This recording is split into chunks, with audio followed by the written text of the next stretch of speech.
Միրան Ակոբյանից ու Միքայել Մինասյանից հետո Սերժ Սարգսյանն ամենաշատն է առհամարում հայաստանյան լրատվամիջոցներին։ Պարոն Սարգսյան, 2 բառ էլ եթե կարելի է։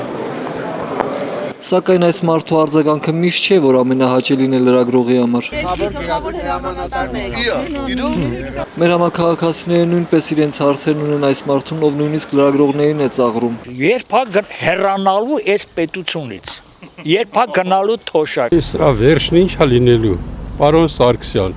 Գիշերը ոնց է քնում։ Երբ պիտի հայերը չուզենան իրանց երկրից գնան։ Սերժ Սարգսյանը թաքցնելու շատ բան ունի ըստ մեր համաքաղաքացիների, որքան էլ ինքը պնդի հակառակը։ Մենք թաքցնելու ոչ մի բան չունենք։ Ինչ ունի թաքցնելու, պատասխան չունի։ Երևի ինքն էլ չունի այդպես ասելու բան։ Ավելի լավ է ժողովրդի հետ լինի անկեղծ։ Ոմանք նաև չեն վախենում ասել, որ նախագահի աթոռին նստած մարդը բացարձակապես ոչ մի հարցի չի կարող պատասխանել, որովհետև միայն իր մասին է մտածում։ Մեզ պետք է մարդ, որը ոչ թե սեփական ստամոքսի մասին մտածի, այլ ժողովրդի խնդրահարույց հարցերի, երկրի մասին։ Գողություն անում հետ ինքը։ Ինքը ստեղծել այնպիսի պայմաններ, որ ըստեյության թալանել են։ Պետք է մաքրեն Հայաստանի Հանրապետությունից, իրավունք չունեն այստեղ բնակվելու։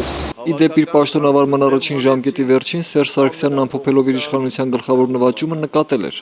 Մենք արմատից մերժեցինք լրագրողների հանդեպ ուժի կիրառման արատավոր պրակտիկան